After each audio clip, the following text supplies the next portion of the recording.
Hello, good morning everybody. Holi पूजा के शुभ अवसर पर आप सबों को हार्दिक बधाई, आप सबों का हार्दिक अभिनंदन करता हूं।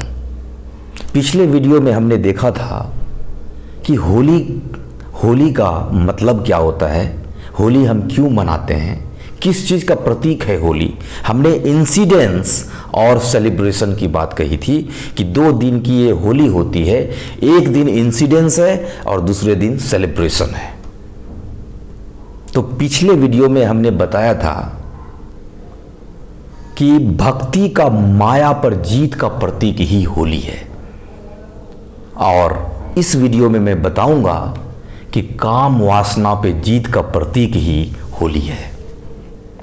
अब हम दूसरा एसेंस देखते हैं कि होली को क्यों मनाते हैं, दूसरा कौन सा इंसिडेंस है जिसके कारण हम रंगों का त्योहार मनाते हैं। तो इस पे अब हम लोग विचार करते हैं। एक समय की बात है जब कामदेव भगवान भोलेनाथ के पास पहुंचे। एक समय की बात है जब कामदेव भगवान भोलेनाथ के पास पहुंचे, और वहां पर पहुंचना एक बहुत बड़ा रीजन था, और वो रीजन था देवी देवताओं के लिए, जन कल्याण के लिए,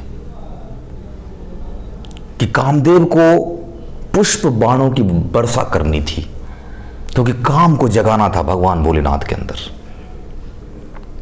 तो कामदेव ने क्या किया कि पुष्प की जो बाण होती है उसकी वर्षा करने लगी, और काम का इतना प्रभाव पड़ा इस पूरे संसार पर, इतना प्रभाव पड़ा कि वो लताएं वो वृक्ष पर लिपटने लगी। वो काम का इतना प्रभाव पड़ा कि वो समुद्र की लहरें भी चाहता था कि मैं बादल बन जाऊं, और वो पृथ्वी भी प्यासी थी, वो पृथ्वी भी कहती थी वो बारिश की बूंदें बरस जा तू मेरे ऊपर। ऋषियों के आसन भी डोल गए थे। इतना बड़ा प्रभाव कामदेव का पड़ा। भगवान भोलेनाथ ने सोचा कि अगर यहां पे इस काम को साइड कर दें तो पूरा संसार तहस नहस हो जाएगा, क्योंकि इसका बहुत प्रभाव पड़ चुका था। तो भगवान भोलेनाथ ने सोचा कि यहां पे अब हटाने से काम नहीं चलेगा, मिटाना पड़ेगा। इसलिए भगवान भोलेनाथ ने जल कल्याण के लिए, देवता के कल्याण के लिए कामदेव को भस्म कर दिया। कामदेव को भस्म कर दिया। कामदेव को भस्म करना निहायत ही जरूरी थी, क्योंकि काम, क्रोध, मद, लोभ ये बहुत ही खतरनाक है। ये काम तो पाप नहीं है, पाप का बाप है, क्योंकि गोस्वामी तुलसीदास लिखते हैं कि काम, क्रोध, मद, लोभ सब नाथ नरक के पंथ, सब परिहरि रघुबीरहि भजहु भजहि जहि संत। उसने कहा, गोस्वामी तुलसीदास लिखते हैं कि काम, क्रोध, मद, लोभ ये 4 खट विकार हैं। जितना जल्दी हो सके इनसे आप दूर हो जाइए। जीवन को नरक करने की आदत होती है इसमें।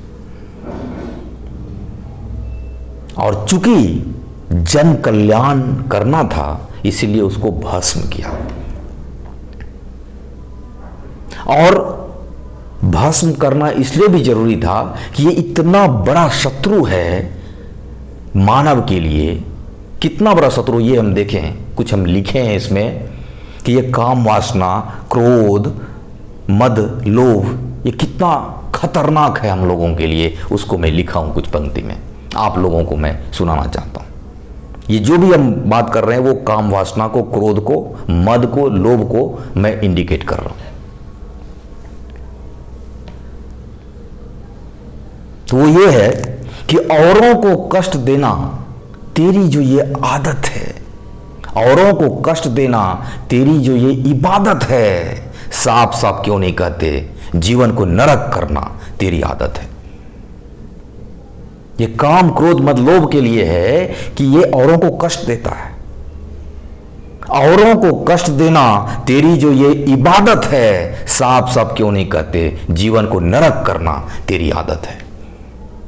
और ये खट विकार हैं, ये जो 4 खट विकार हैं, केवल कष्ट ही नहीं देता, ये रिश्ते को भी तोड़ देते हैं। ये क्रोध, ये रिश्ते को भी तोड़ते हैं, नफरत को जोड़ते हैं, दिलों को अलग कर देते हैं। इसलिए अगले पंक्ति में लिखा गया है कि रिश्तों को तोड़ा, क्या मिला? दिल को तोड़ा, क्या मिला? नफरत को जोड़ा, क्या मिला? इसमें हम कहते हैं कि दिल को तोड़ा, क्या मिला? नफरत को जोड़ा, क्या मिला?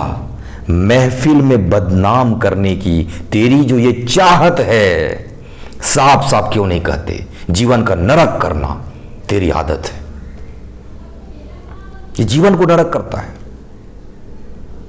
और कभी कभी ऐसा होता है कि हमको लगता है कि अब हम काम पे विजय प्राप्त कर लिए हैं, अब तो मैं मेडिटेशन कर रहा हूँ, अब तो मैं बहुत ही अच्छे स्पिरिचुअल प्रैक्टिस कर रहा हूँ, अब तो मेरे अंदर वो फटकेगा ही नहीं। लेकिन वो कपट छल से भी आपके अंदर आता है, आपके जीवन में आता है और आपके जीवन को नरक करता है।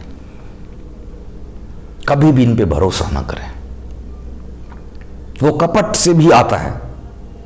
तेरी जो ये कपट चाल है, तेरी जो ये कपट चाल है, सच पूछो तो ये जीवन बदहाल है। तेरी जो ये कपट चाल है, सच पूछो तो ये जीवन बदहाल है। 2 दिलों के बीच तूने की जो ये बगावत है, साफ साफ क्यों नहीं कहते? जीवन को नरक करना तेरी आदत है। 2 दिलों के बीच तूने की जो ये बगावत है, साफ साफ क्यों नहीं कहते? जीवन को नरक करना तेरी आदत है। इस तरह से हम जीवन को नरक कर देते हैं। वो कर देता है, वो खट विकार। उसके बाद जो हम लोग कहते हैं कि ये जो खट विकार है हमारे लिए कितना खतरनाक है, वो और आगे हम देखते हैं। कभी कभी आंखें 4 होती है। एक लड़के हैं और दूसरे भी लड़के हैं, आंखें 4 होते, 4 मिले 64 खिले। जब ये 2 आंख मिलता है तो 64 खिलता है, 32 इनके और 32 उनके। लेकिन जब अपोजिट हो तो आंखें क्या 4 हुई, जीवन बेकार हुई। आंखें क्या 4 हुई, जीवन बेकार हुई। इतने ऐसे भी लिखते हैं बहुत लोग कि आंखें क्या 4 हुई, जीवन बेकार हुई। लेकिन यहां पर उस पंक्ति में लिखा गया है कि जिस दिन आंखें 4 हुई, जिस दिन आंखें 4 हुई, जीवन पे प्रचंड प्रहार हुई। जिस दिन आंखें 4 हुई, जीवन पे प्रचंड प्रहार हुई। दर्दे दिल को मिली, दर्दे दिल को दी जो तूने ये आहत है। दर्दे दिल को दी जो तूने ये आहत है, साफ साफ क्यों नहीं कहते? जीवन को नरक करना तेरी आदत है। साफ साफ क्यों नहीं कहते? जीवन को नरक करना तेरी आदत है। और ये खट विकार इतने प्रबल होते हैं, इतना प्रबल होता है, जैसा कि हमने कहा कि पाप का पाप है। बिल्कुल ये पाप का पाप है। उसमें हम लोग क्या कहते हैं, खून के आंसू रुलाता है। जब आपको काम है, क्रोध है, मद है, लोभ है, ये खून के आंसू आपको रुलाता है। कहते हैं कि आंखों से जब आंसू के रूप में पानी निकले तो सोना है, और जब आंसू के रूप में खून निकले तो रोना है। ये इंसान जो है ना, वो चलता फिरता दर्द का गोला है, दर्द का गोला है। इसलिए खून भी कहा इंसान से, खून ने इंसान से कहा कि ए इंसान, तेरे रगों में बहना मेरी शान है, तेरे रगों में बहना मेरी शान है। लेकिन जब तेरे आंखों से टपक जाऊं, ये तेरी पहचान है, क्योंकि तू चलता फिरता दर्द का गोला है। तो खून के आंसू से 7 सागर हारा है। अगले पंक्ति में लिखा हूं, ये जो खून के आंसू रुलाते हैं, ये खट विकार है जो खून के आंसू रुलाता है। अगले पंक्ति में लिखा गया है कि खून के आंसू से 7 सागर हारा है। खून के आंसू से सातों सागर हारा है, सच कहता हूं इस दिल को अब शमशान ही प्यारा है। इतना ये खून के आंसू रुलाते हैं, इतने कष्ट देते हैं ये मानव को। ये मानव कहता है अब ये जीवन नहीं, मुझे शमशान ही पहुंचा दो। कि खून के आंसू से ये सातों सागर हारा है, सच कहता हूं इस दिल को अब शमशान ही प्यारा है। दर्द को भी दर्द देना तेरी जो ये कहावत है, दर्द को भी दर्द देना तेरी जो ये कहावत है, साफ साफ क्यों नहीं कहते जीवन को नरक करना तेरी आदत है। और फिर इंसान पूरा संसार घूम लेता है कि कहीं इस चार खट विकार से मुझे मुक्ति दे दे हे प्रभु, कहीं पे नहीं मिलता है। फिर इंसान एक बार भगवान भोलेनाथ के पास जाता है और वहां पे उनको रिजल्ट मिलता है, और रिजल्ट मिलता है और वहां पे कहता है कि घूम घूम कर थक गया इन झूठी संसार में, आखिर मेरा काम हुआ भोले तेरे ही दरबार में। घूम घूम कर थक गया इन झूठी संसार में, आखिर मेरा काम हुआ भोले तेरे ही दरबार में। और सबों पर न्याय करने की ये जो तेरी अदालत है, क्या सुंदर अदालत बनाए हो प्रभु, कि सबों पर न्याय करने की ये जो तेरी अदालत है, साफ साफ क्यों नहीं कहते भक्तों पे दया करना तेरी आदत है।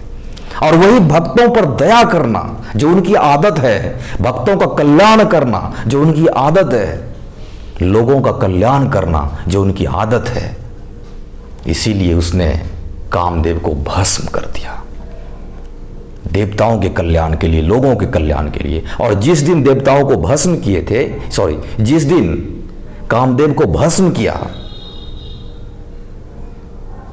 उस दिन पूर्णिमा के दिन थे और उसी दिन होलिका दहन भी हुआ था, कामदेव भस्म भी हुए थे। और जैसे पता चला, ये इंसिडेंस पता चला कि कामदेव भस्म हो गए, तो देवी देवता और माता पार्वती आकर उनसे प्रार्थना करने लगे। ये तो किसी आवश्यक कार्य हेतु ऐसा कर रहे थे। तब भगवान भोलेनाथ ने तथास्तु कहा, उनको फिर से जीवन मिलेगा। और इस खुशी में फिर सेलिब्रेशन होता है, रंगों का त्यौहार होता है। चलिए सेलिब्रेशन करिए। इंसिडेंस हो गया, अब सेलिब्रेशन की बारी। एक दिन इंसिडेंस और दूसरे दिन सेलिब्रेशन, यही है होली। और ये this is the second region, यह भी एक रीजन है कि हम होली पूजा मनाते हैं। इसलिए हम कहते हैं कि काम वासना पर विजय का त्योहार है होली।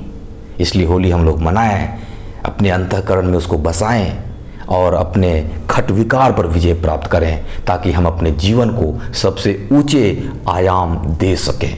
बहुत बहुत धन्यवाद। हैप्पी होली पूजा।